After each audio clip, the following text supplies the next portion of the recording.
This is Connie Mason, and I'm with the Cape Lookout National Seashore Oral History Project. It is May 28th, 2010, and I'm at the beautiful home of Tony Seamon Jr. in Brandywine, just in west of Morehead City. And Captain Tony, your family is probably one of the most knowledgeable and famous and influential families in this county. And would you just tell us how, I mean, it wasn't always that way, how your family got and what work they did to reach, this pinnacle of celebrity in our county? Well, just today, I sent an email out. They had the 75th anniversary of the Blue Ridge Parkway coming up. Right. The most visited park in the nation. 75 years ago, when it got all done and completed, it was done with federal spending money. The projects we're going through right now. And that's the way my daddy got to Morehead. He was born and raised on a farm north of Charlotte, outside of Davison, North Carolina. And he left the farm, and he wanted to get out of town, and he'd met some fellows that had a little construction company called Waters Construction Company in Charlotte at that time, and they were getting some small highway projects, so to speak, in little towns scattered around, and they had some in eastern North Carolina. The towns that they did was like Reidsville, North Carolina, Ahoskie, Kinston, New Bern, Morehead, and one little road in Beaufort, and that was about it. But in that process, Daddy didn't know anything about water, and he did meet my mother. Her folks came in from Chicoutimi, Virginia on a sailboat, an oyster boat. What was her name? She was a Wheelton before, Lily Bell Wheelton. And our name, Daddy's name and my name, is Jesse Lee Seamon. Oh. But Daddy got nicknamed Tony because he was going with another lady, and they broke up, but the dog kept following him, and the dog's name was Tony. Oh, no. So they started picking on Daddy, called him Tony. Hey, Tony, come on over here, and that kind of stuff. And so it stuck with him, and it just stuck. So as I came along, they called me Rooster because they'd get me to crow. They would take in, they called me Little Tony and all this. And after a while, I gave up. I don't have my checking account, anything by my real name. People don't know me any other way. And I've done a lot of things in my life, but that was one I couldn't change, so I just surrendered and went on with life. It's an amazing story. I never knew that. But Daddy knew nothing about fishing. But he got interested in it when he met Mama and her father, who was born and raised in the Chincoteague-Assateague area, Virginia. And he started taking Daddy with him when he went out fishing with a little net. And then Daddy saw these other people hooking lining, and that intrigued him. And then he found out people charged to do that. He said, well, I can make a little money on the side, because once in a while, when they wasn't doing some sidewalks and curbs here in town, or the streets or anything like that, he would go down to the port and do a little work down there. They were sending out scrap metal and some other odd little things. And then he met a fellow down there. They got to be pretty close friends, and he ended up being his partner in life. And when he did get the restaurant going. But Daddy got interested in his hooking line a bit. And so he took and converted an old boat that was a small trawler, I would call it, and he slowly but surely paid for it by taking people out, and ended up also cooking with a little gas cooker what they caught. And that he did pretty good by. And he made a little money that way. And that got where that he couldn't do it all the time on the boat. So he rented a fish house. It was $5 a month. In Morehead. In Morehead, on the waterfront. And it had a Coca-Cola sign outside there, and it just had, the kinds of fish you had for sale or what have you.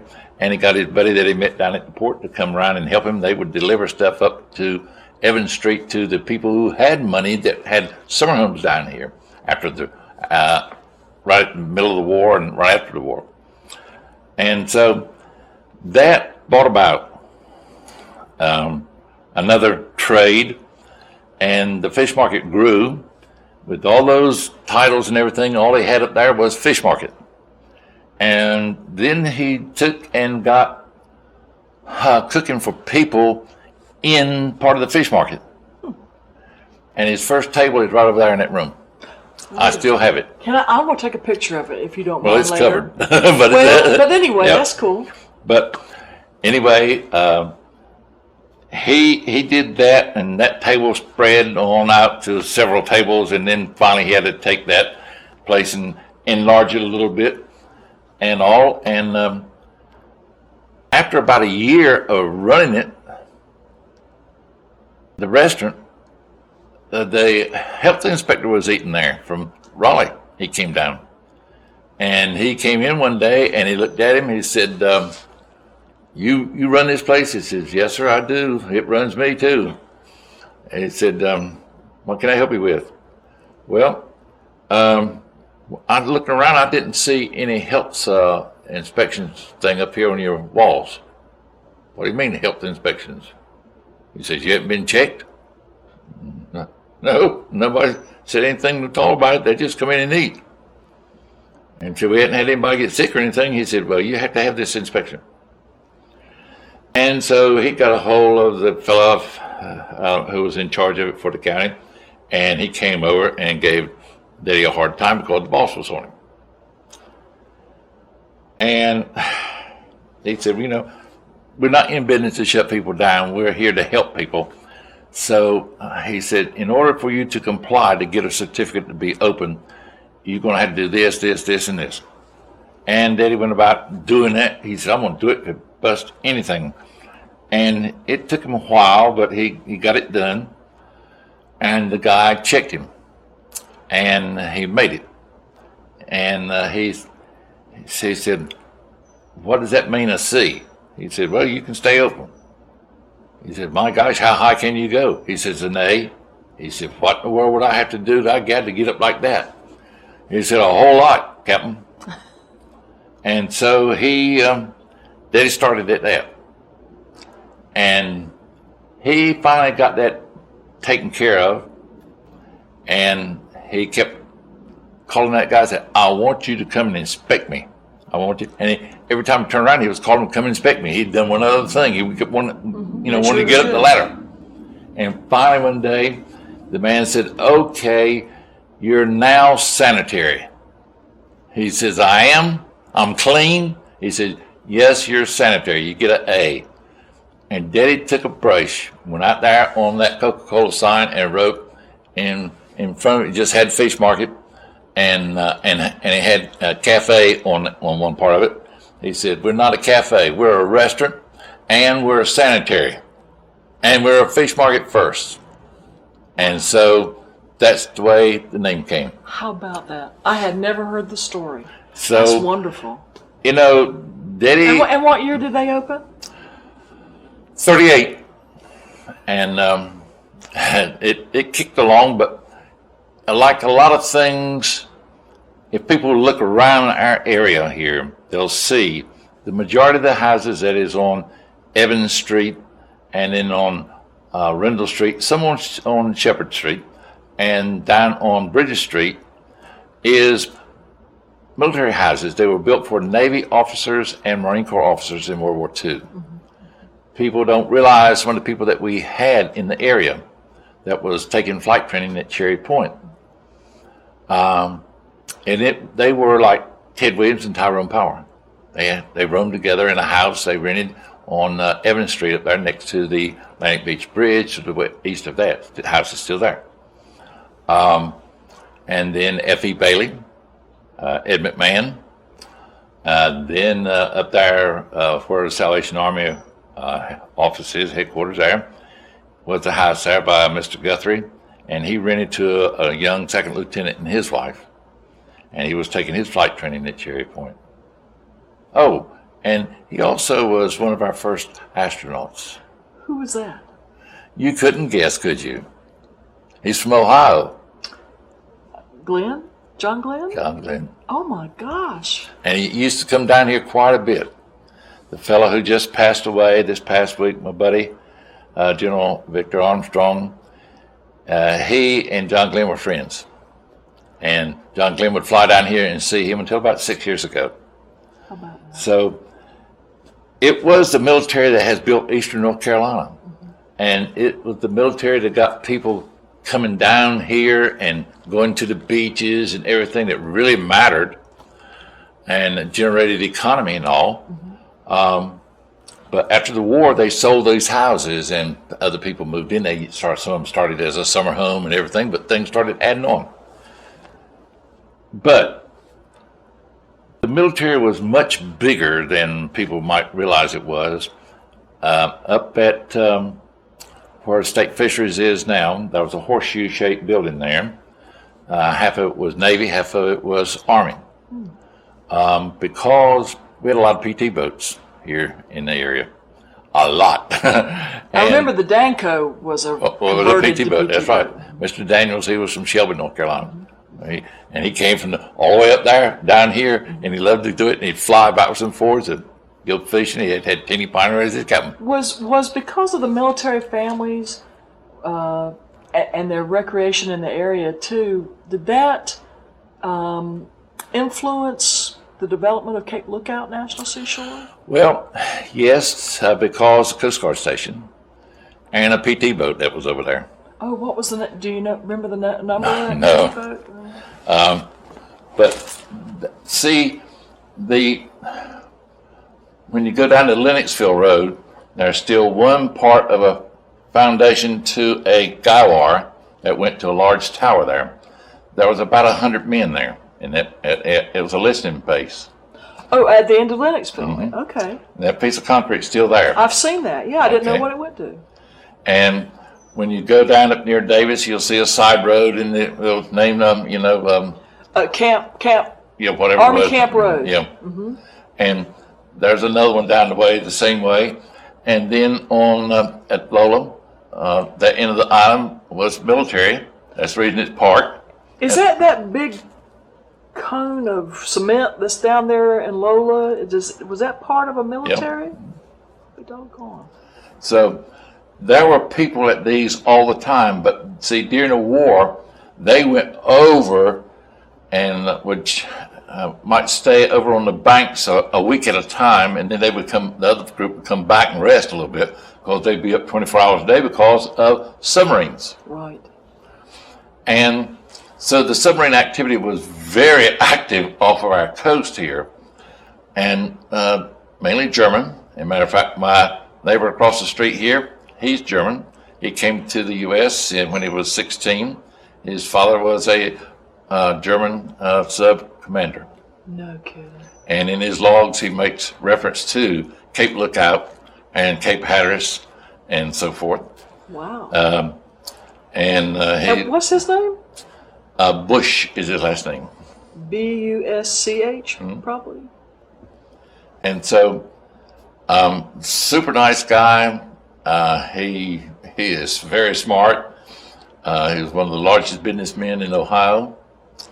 But see, here they patrolled the beaches. The Army boys did, and the Navy had PT boats here, and they got where they liked the area. They came back on vacation after they left. See, and then they also went on the banks here, boat banks, and Pine Knoll Shores had another one. He, Mrs. Hoffman, yes, she was a Roosevelt, but he was a World War I German general. And he died, and so she had the property, and it was from the old city limits of Atlantic Beach all the way to Emerald Isle. Okay. And except for the squatters' rights there at Solar Path, and the Roosevelts wanted to make sure that those people got that, so it took a while for them to do that. But Judge Bob Rice, he furnished it, all his labor time to take sure and make sure that it's done and done right. And so anyway, you look at all of this, it's just like Bogue Field. It was a training and landing field, and still is to a certain degree. It just can't take the big planes they're using now, but there are times that Harriers go in and all. You hear weapons going off and all of this over Camp Lejeune. You used not to do that. We have invaded the areas where noise are. So we have to respect the sound of freedom. Oh, sure. And all. But when you look back at it, it has been the military that has built Eastern North Carolina and exposed it and has written about it many, many times in their letters and everything else to their friends and all. And in the military, you're saying the Coast Guard, too? The Coast Guard, yes, very much so. Because, see, the Coast Guard was Emerald Isle, and then over at Atlantic Beach, and then Cape Lookout, and then Ocracoke.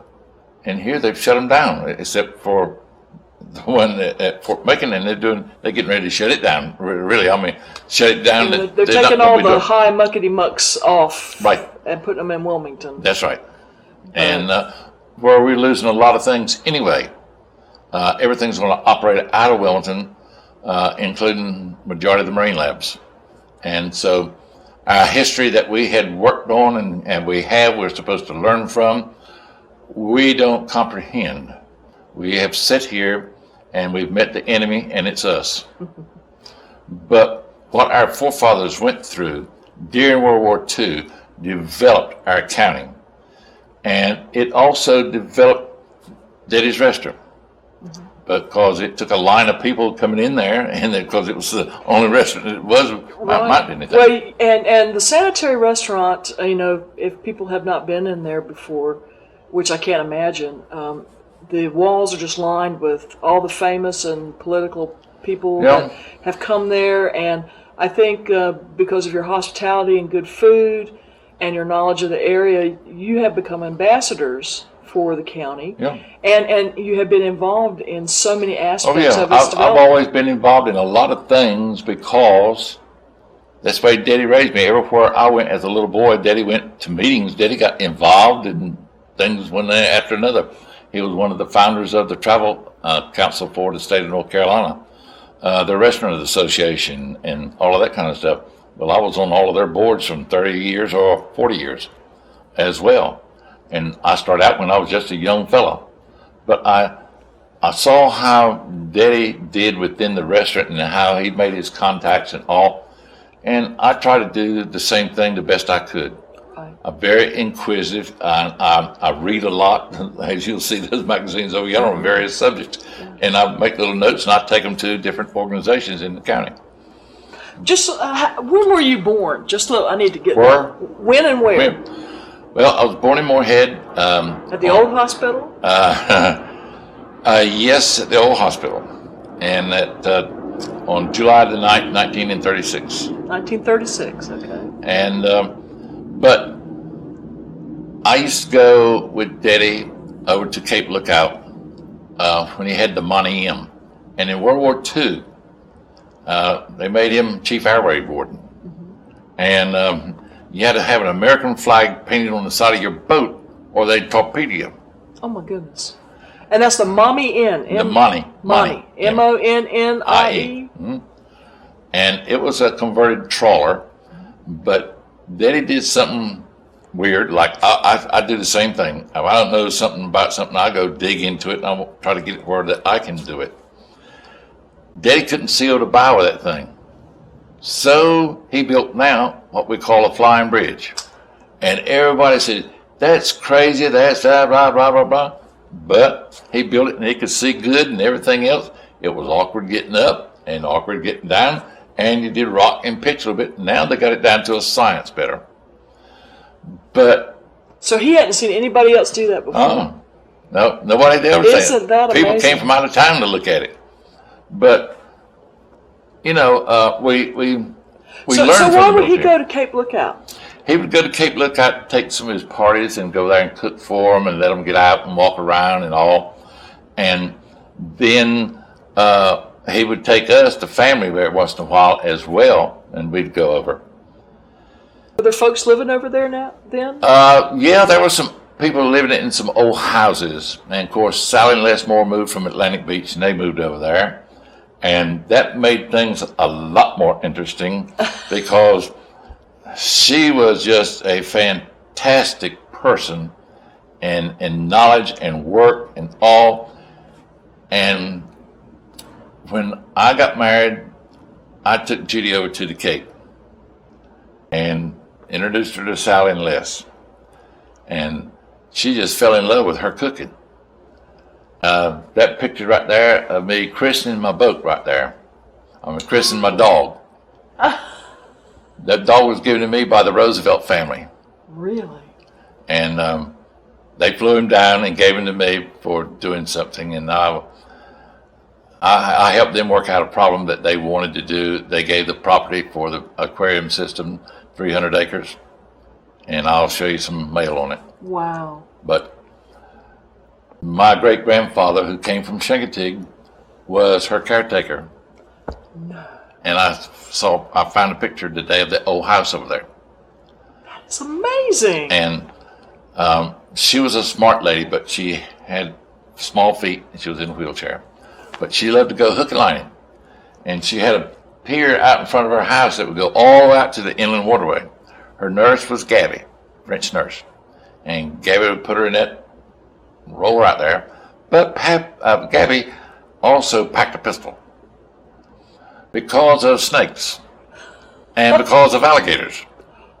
And people don't realize we used to have a lot of alligators, and we had a whole lot of snakes. Most especially over to the beach. Mm-hmm.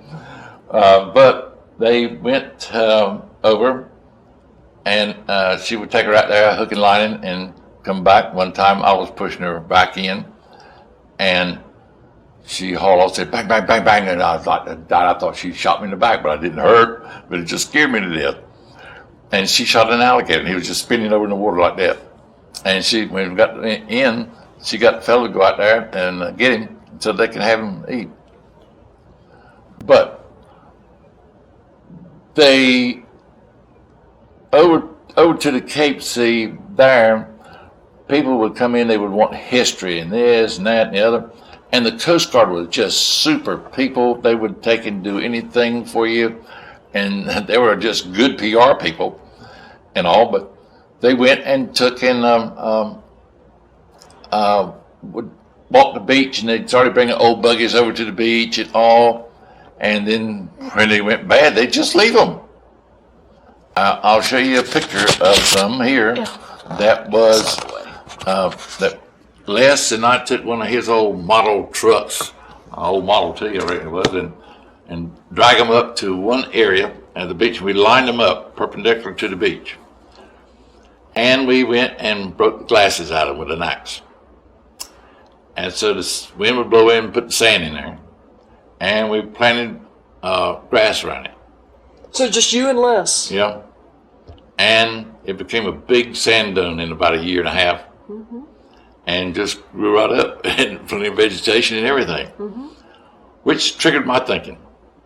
Which later on, I took my Boy Scouts in 1964. And they said I was crazy, but the Coast Guard again over there helped me. And the Coast Guard on the Cholula, they helped me a little bit. And they came, and I took my Boy Scouts over, and we camped out one February. And the state forestry people, they came down with 2 people, and they gave us the trees. You had a real team. And, with the Coast Guard and the state forestry people, yeah, and your Boy Scouts? Yeah. And we planted the trees. Do you remember how many trees it was? It was about like, I think it was like the first go around was about like 2,000, something like that. 2,000. And pine trees. pine trees, yeah. Where did you get them? Do you know? Yeah, we'll go to State Forestry. They got them for us. And so they were very, very nice to work with and they saw the vision. And so again in 1969, I took the Boy Scouts over. We planted more. We planted about like 8,000 or so then. Wow. There was some problems. Some of the local people didn't like some of it, and they set some of them on fire. And we lost some that way. The Coast Guard went and got that put out. They went over and cut some. Why didn't they like it? I mean, was there a reason? We were dingbatters, what we call dingbatters now. It was a different group of people living there. You saw the beginning of what we're going through right now even. The nickname dingbatter is prominent now, but back then you were called other names. Which we won't say now. Yep. And, but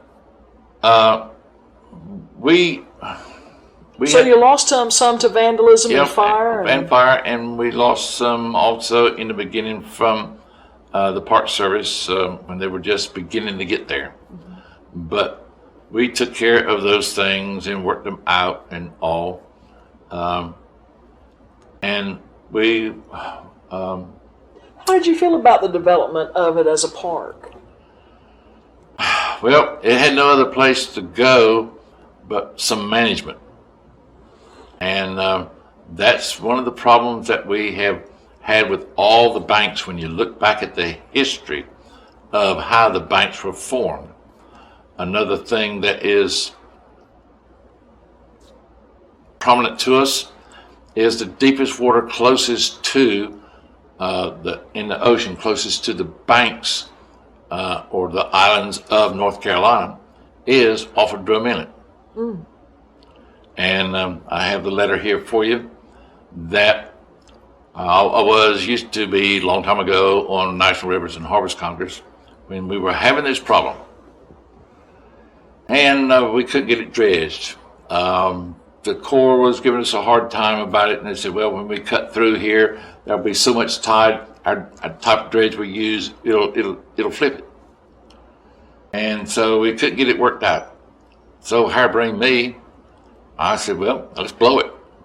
They said, oh, sure. And so I went to Washington, D.C., at a National Rivers and Harbors meeting, and I took a letter from the director of the second oldest marine federal lab at Pivers Island in the nation, NOAA, and I took one from Al Chestnut, and I took one from Dr. Tom Linton, and we went over, and I took them up to National Rivers and Harbors meeting, and I talked with them because we addressed the issue not from commercial fishing, but from circulation. Because of the largest sound being north of there, and this being a pressure, what we've done with fisheries was not management. We did it what we wanted to do, like the causeway between Atlantic and Cedar Island. That should be taken up and put a low profile bridge in, and then reclaim the circulation of the marshland in there with natural canals. That has actually been being talked about now. I've talked. That is going to be in the future. Yeah, but I've talked about it so much. I know they're tired of hearing me talk about it. But I came out of that meeting, and they said, "We're for it." And so I'd already found out how much rough it was going to cost, $86,000 and something. So I told them. They said, "You'll get your money." This is after the Drum Inlet that was natural had silted up, right? Oh yes, it sure had. You can drive across it like you can now. Right. And I went to our congressman's office, David Henderson, and I said, "Here, now, you get on these guys and let's get this thing going." And so they did. And we stood there on the docks in Atlantic, Clayton Fulcher's dock, Billy Smith's dock, and all of these guys, and people came down in boats, and they kept them back a long distance. And they blew it. And the tide came in lickety-split. And you saw a huge change the next year.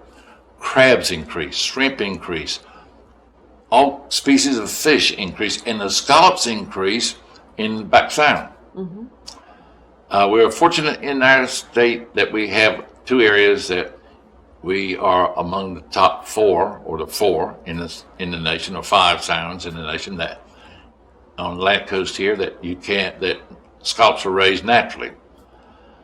But we're damaging them because we've let the inlets close up, so the sharks don't come in to eat skates, so the skates got free land out there to go and help themselves to scallops. Right. Scallops can move. People don't realize they do, but they can, about 17 miles a day with the tide, so they can squirt right along. But all those things kinds of go together, so that helped down that way. Right now. So it wasn't the Park Service that initiated that redoing the. No. It was actually your efforts and the vision of the other folks that. I got the letter right here. That's wonderful. And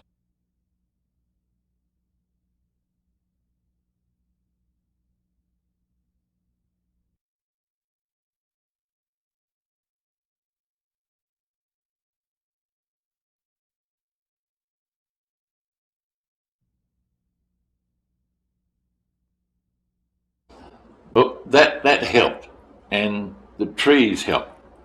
NC State was very interested in something. I have a letter from their School of Forestry. I had worked with that guy on some other odd end things over the years before then, and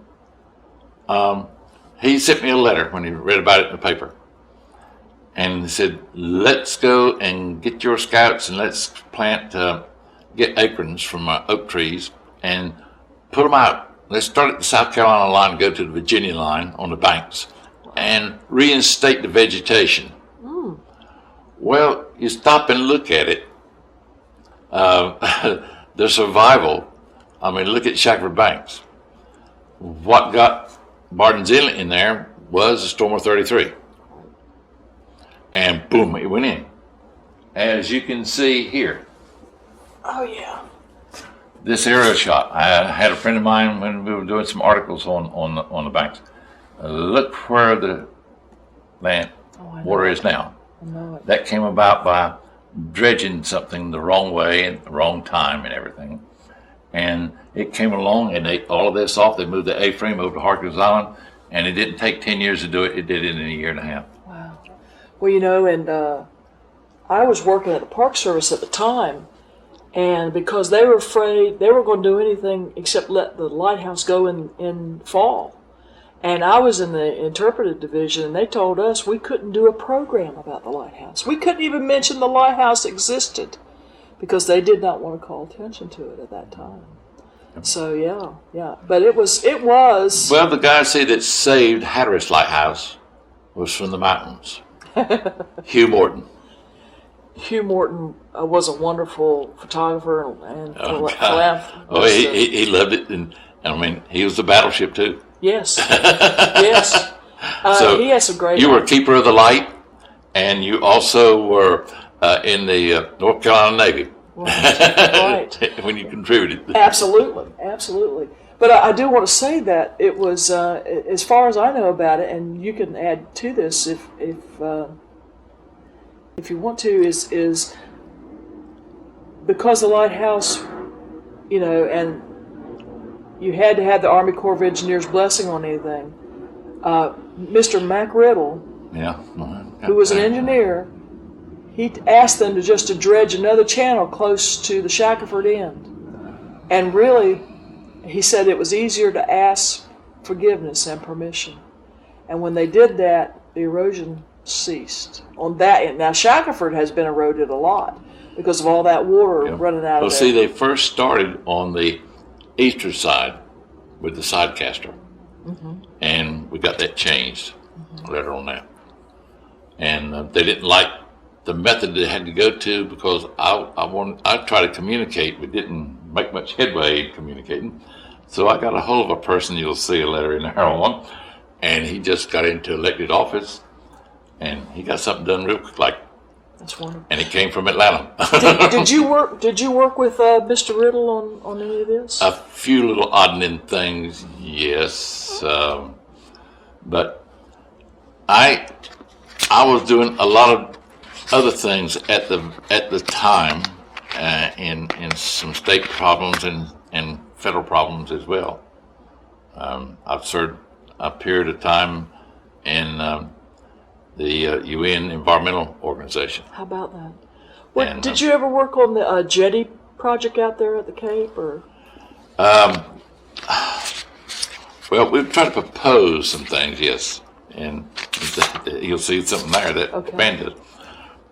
I have a letter. For years ago, we were asking for 1/8 of a cent to put on a fuel tax to go for reefs. Artificial reefs. Mm-hmm.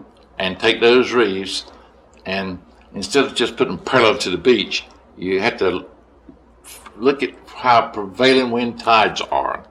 And like, for instance, if this was a reef here and this was a reef here, and you had an opening, well, if it come hard right through there, and you have a problem.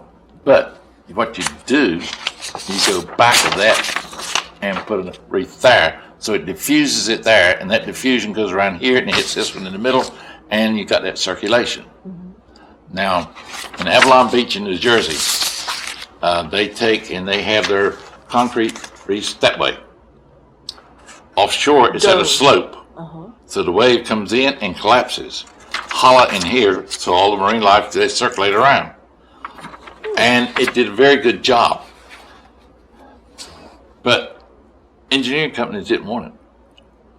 So they found out a few years later that's where the political bit came from to stop it. So it's just at Avalon Beach, and they didn't finish completing them the way they wanted it done, so they could continue beach nourishment.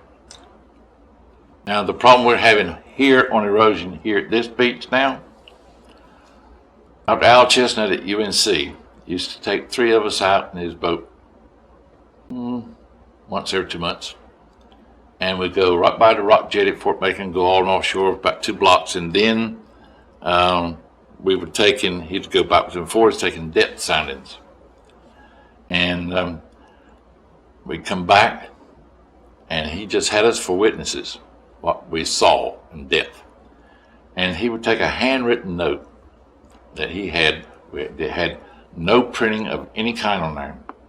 He wouldn't even put his return address on it. He would just send it to the colonel at his home. And he'd call him by his first name, and it says, my friends and I were out looking at our channel, and it's doing just great. Everything's going fine, the sand's going down the beach.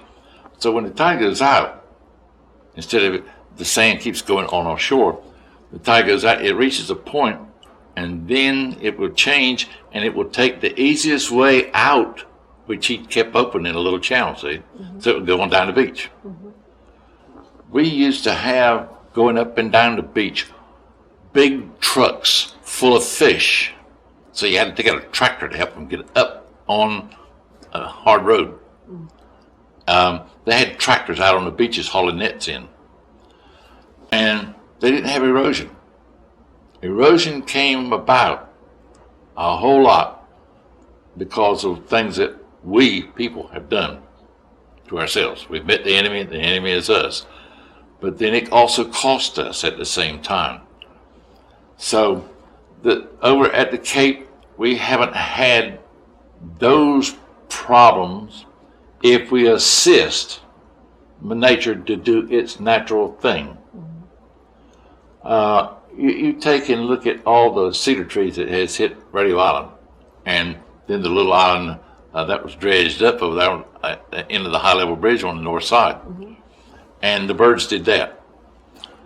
I went over to the Cape at the 100 50th anniversary of the lighthouse, or whatever it was over there. I've forgotten now. And went there for that, and I hadn't been there in a long time.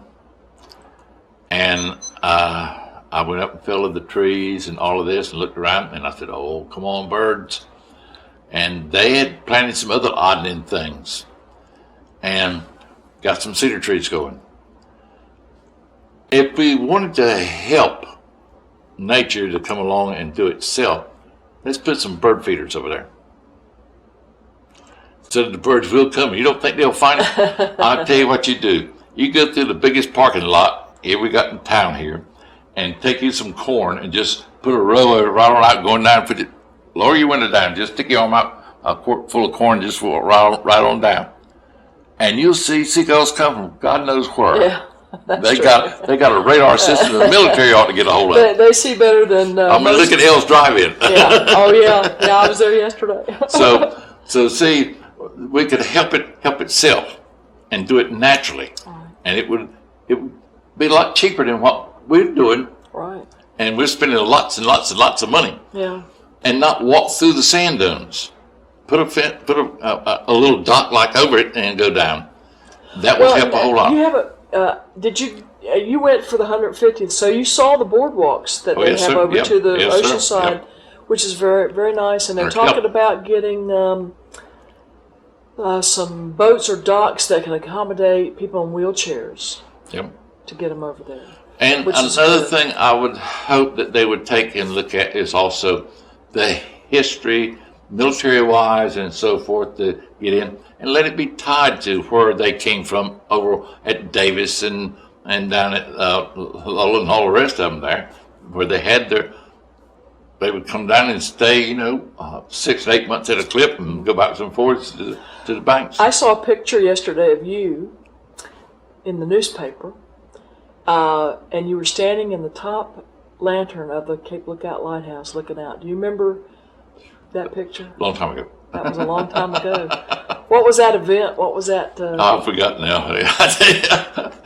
I can't remember that. That's why I keep all this junk paper here. I mean. Well, now I understand from Judy, your wife, that you have a lot of, that you just collect everything. You're a researcher. And well, I've been involved in a lot of things. It's just like this right here. It's a book, okay? This is National Geographic. America's Inland Waterway. I helped do that right there. Really? The picture? And this guy... Is that from the bridge? Yeah. This guy came in the restaurant. He had his sailboat tied up behind the restaurant. And it was in the fall, and it was late and all, and there were just a few customers in, and I was going around checking on parties to see how they were doing. And he was sitting there by himself. And I said, yes, sir. How you doing? Okay, get along all right? Yes, sir. You got everything you need? Oh, yeah, oh, yeah. And I said, what you doing down our neck of the woods? And he said, well, I got my boat tied up on y'all's dock here. I said, well, good. Hey, you need anything? He said, no. I said, what is it you do? He said, I work for National Geographic. I said, oh, he turned my light on. And I said, oh, well, good. And we talked a little bit and all, and he said he was writing this book and everything. I said, and he says, I write about one area and another. When I stopped through, I said, well, what you going to write about here? He said, tell you the truth, there ain't nothing to write about. No. I said, do what? He said, yeah. He said, man, this place here is nowhere near. Oriental's got something, and this one's got something. He named all the rest of these places. I said, my gosh, well, okay.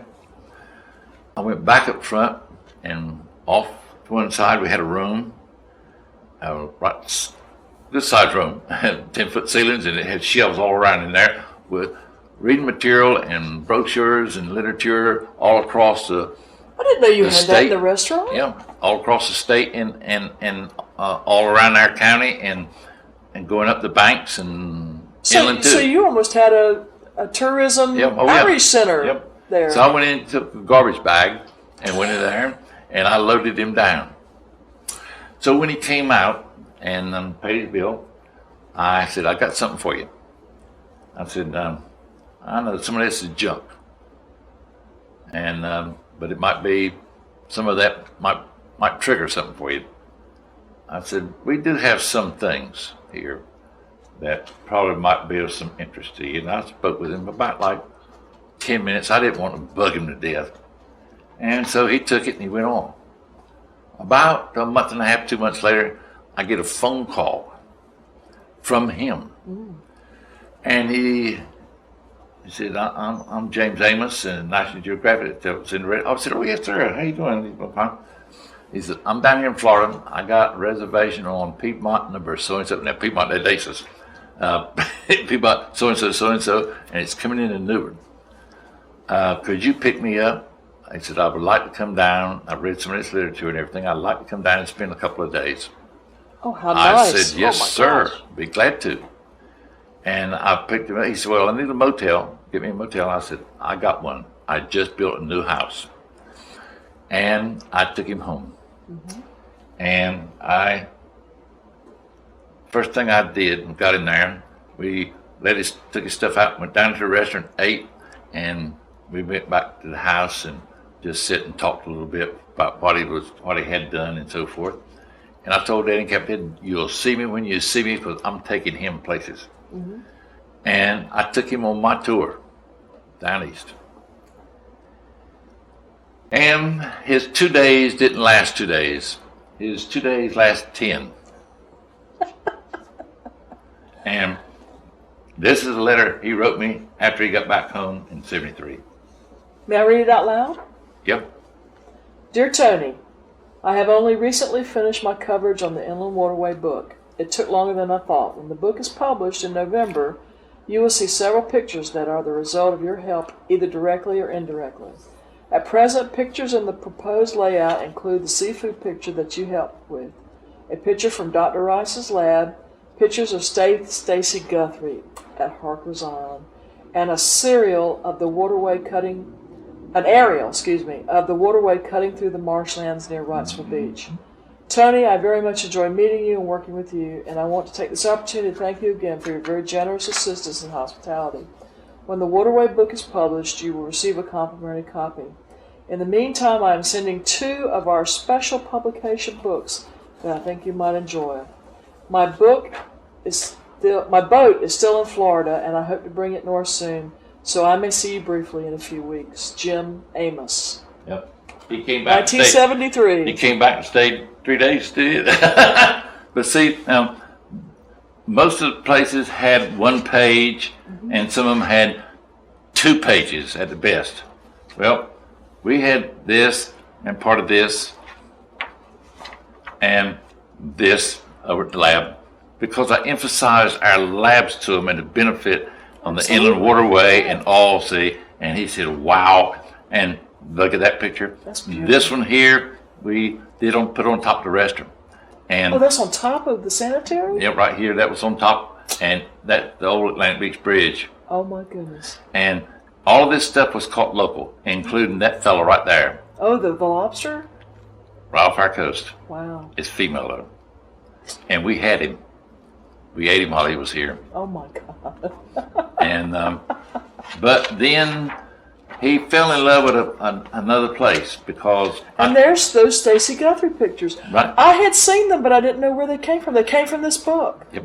I took him down and spent some time looking at how they were building boats, that aroma and all. And he saw Captain Stacy. He said, I want to ask you a question, Captain Stacy. He said, yeah. He said, why don't you build that boat in your front yard where everybody can see it, and then you won't have to go through all the trouble of hauling around these trees and get it out there when you get through with it. He said, well, I'll tell you, I can build it right here, and I only go up that front yard one time to take that boat out there. But I go backwards and forwards to the house all the time, especially when I go get me something to eat when I go to the bathroom. Right. He said, why should I do all that extra walking when I can stay here and do the work? And that's what he said. And so we laughed about it. And then this picture here. Well, when I got this book and everything, and some of the things he had said, I took him and showed him some people that had carved decoys and were carving some decoys. I took him to Eugene Pond's house. Oh, my goodness. And that garage full he had of decoys. And he like to croaked. he said, you guys need to do something like they did in Virginia with the museum. And so we got at it. And I went and was talking to people down there and all. I talked to people up here, and they said, oh man, you can't get these people together. They won't do this, they can't do that. And I just copied these pictures out, and I took them there, and I preached and preached and preached and preached. It went on for about 2-3 years, but I did trigger one or two of them, and they got involved in it. And when they got involved in it, local, and a dingbatter to them didn't get involved in it, and then it started materializing and got off the ground. And look at it. So that became the Maritime. The North Carolina Maritime Museum, right? No, Decoy Museum. The Core Sound Waterfront Right. Museum. There on island. Right. And so, you see, you can achieve things if you stay at it and fight at it long enough. So, that's what I've tried to do. And I've tried to take and learn from others and do what I have to do. And I've learned to take and use our resources in our county. We got more resources than we realized, but unfortunately, we're not doing that now. We're our enemy, and most everything we have is going to. Right. And I got one question before we run Yep. out of tape, and I have to go. But you were talking earlier about the oil wells Yep. in Carteret County. Yep. And please just recount that story again. Well, if you would. they came. They were just looking up and down the coast. And who was they? That Some company. a company. I had no idea who it was. I mean, I was a young fellow, but I remember seeing them. And they were what were the locations? Well, they you remember? had a few down east. There, they had that one there that was out in the Neuse River. There, And is that still there? You think, or as far as I know, it was like 8 years ago, 10 years ago when I when I took this guy out there and in the car and saw the water squirting out of it. there was still water coming out of it? Yep, and where they shot at it, they were using it at target range. Oh, okay. And they kept picking away until they finally got a hole in there and the water was just squirting out. And I got the state, got a hold of them, and they came down in a couple of days, and they fixed something and put a new sleeve right over the top of it, right on down to the ground, and welded it off. And you said there was one in Crab Point? There was Crab Point there up there on the clay cliff. There was Near the Lawton Farm? About two. They're near the cemetery. There was about two in there. So there are things, it's just like right now we're having saltwater intrusion because we're taking so much water out of Africa here in the Castle Hayne area that it's beginning to take and get easier for the ocean pressure to push in against it. Then the freshwater to push out. That's right. So, well, that is just amazing to me, considering what the Gulf. There's a test well at Atlantic. At the Cape, I understand. Is there? They got 5 in the county, freshwater test wells. Oh, freshwater test well. Oh, I thought you meant the oil well Uh-huh. thing. I didn't realize that. But See, you look at the Coast Guard and the things that they have done historically there at the Cape. The stewardship. The other people that have come over and built houses and lived there. The love and everything that Sally and Les gave that place. The thing he had a farm there. Les did? Yeah, I didn't realize that. he raised stuff right out there back of his house, and he said, I just need it off the one side of the drain field to the sewer system here, and He fertilized it. yeah, but I would take things out of my yard and take it over there and plant it and just see if it would grow. I did a piece of wisteria one time, and he said, that was the worst thing you ever brought over here in your life. He said, I finally had to kill a goddamn thing. He said, it was growing everywhere. Yeah. But we even took some tobacco plants and put them over there. Just try it. Really? Uh-huh. We had some peach trees growing over there at one time because Mrs. Hoffman had peaches. Right, right. And she had all apple trees and orange tree, peach trees, lemons, and everything you can think of over there. Well, I know figs and grapes grew on Shackelford and Portsmouth. Yeah. You know, But the other thing is the problems we're having right now in insurance, wind insurance.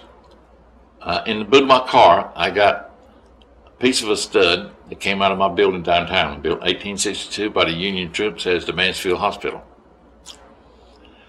And it's kind of funny. Look at Portsmouth Island and look how that church is there and the other old places that's there. And you know, they've gone through mortar hell. They don't have any steel cables, no piling, nothing. I mean, they're just sitting on top of the ground. That's it.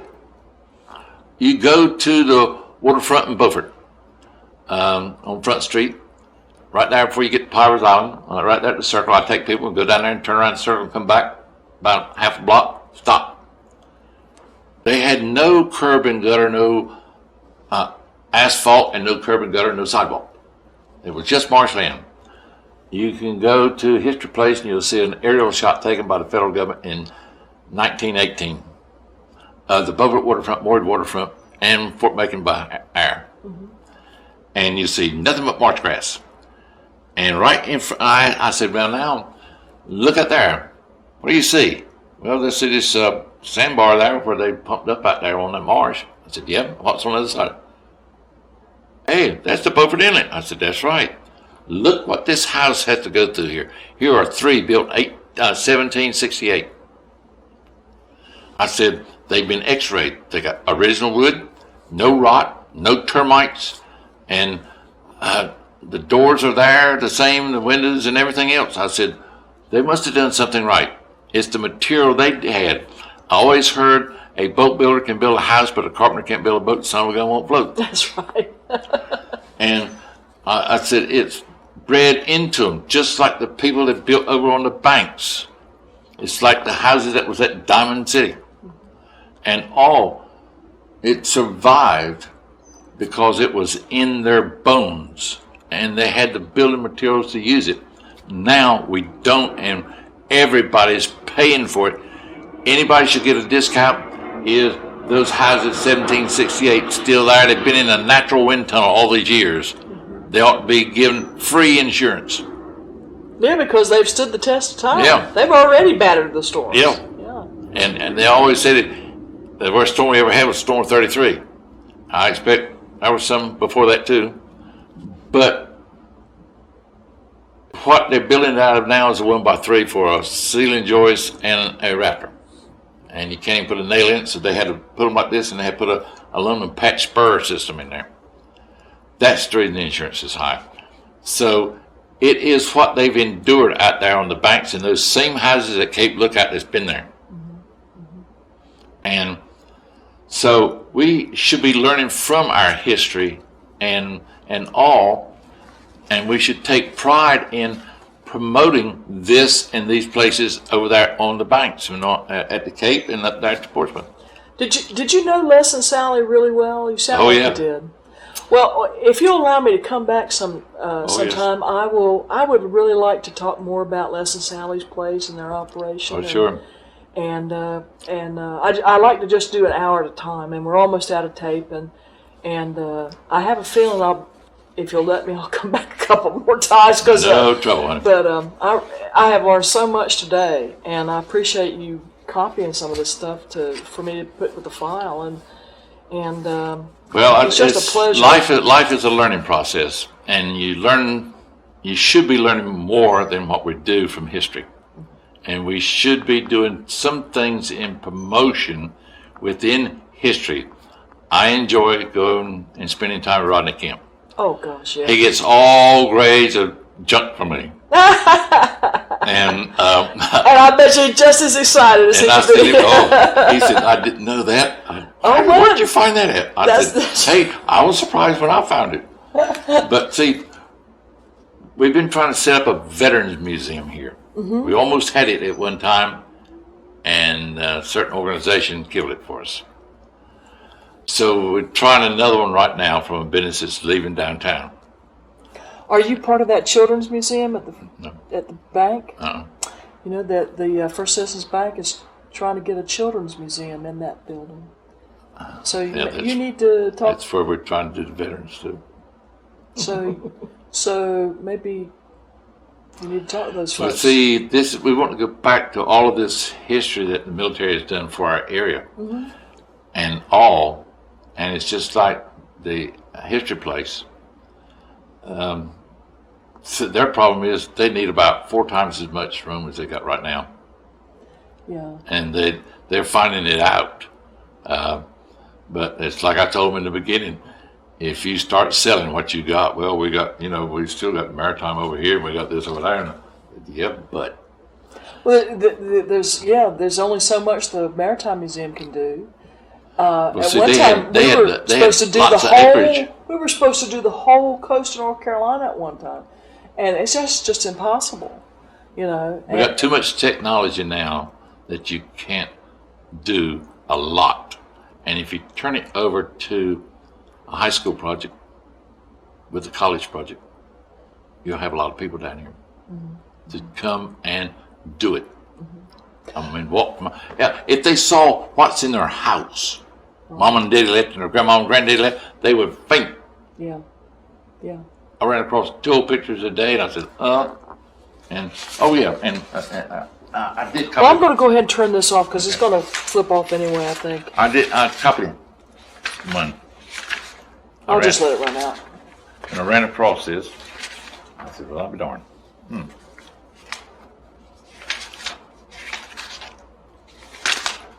Come on. There it is. That's the parking of the cars. Oh yeah, I was there at the park when Mr. Riddle was having to take the cars and off. You know, they got about 2,000 cars off. They'll leave them right there and do the same thing. You can't find them cars. Yeah, there's nothing left of these cars. They're underneath the sand. That's right. That's it. We made sure they were clean as we could get them back then, and they had no fuel, no oil, and nothing like that. Yeah, I remember. And we were really amazed by putting a perpendicular like that. We were amazed how fast it happened. And that's something. We had 2 storms in the fall that put about half of the sand to it, and didn't hurt anything else. But see, when you see this picture here, that's what makes you sick. Yeah. And that's a picture of the inlet before it started eroding all the land. Yeah, I mean, the lighthouse is not at the water's edge. The lighthouse is, what, about a mile, you think? Or 3/4. 3/4 of a mile away from